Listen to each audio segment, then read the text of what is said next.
Hi friends, ఇప్పుడు మనకు by one get second sari కానీ డ్రెస్ కానీ 9 రూపీస్ ఆఫర్ ఉంది కదా. ఇక్కడ కస్టమర్స్ పర్చేస్ చేయడానికి వచ్చారు. సో వాళ్ళ మాటల్లోనే విందాము. చెప్పరా అండి? మేము 4 డ్రెస్సెస్ అండ్ 2 శారీస్ కొన్నాము. ఇందులో మాకు నచ్చిన డ్రెస్ సెలెక్ట్ చేసుకున్నాము. Buy one get one. ఈ డ్రెస్ వచ్చేసి 1439 ఉంది. Same price. Second piece 9 rupees.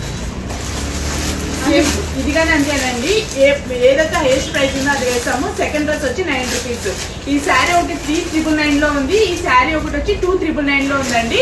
ఇప్పుడు దీంతో మనం 3,999 వేస్తున్నాం. ఒక శారీ అనేది 9 రూపీస్ తోనే పర్చేస్ చేసుకున్నారు. సో 2 శారీస్ వచ్చాయి. ఇవన్నీ సిల్క్ మార్క్స్ అండి, ప్యూర్. 6 months బ్యాక్ వచ్చాను ఈ షాప్ కి. అప్పుడున్న కాస్ట్ సేమ్ కాస్ట్ ఉంది. నేను 9 రూపీస్ అంటే ఫస్ట్ శారీ హై ప్రైస్ లో ఉంటుంది అనేసి నేను ఎక్స్పెక్ట్ చేశాను. కానీ సేమ్ ప్రైజెస్ ఉన్నాయి. నో ఏంటి లేదు.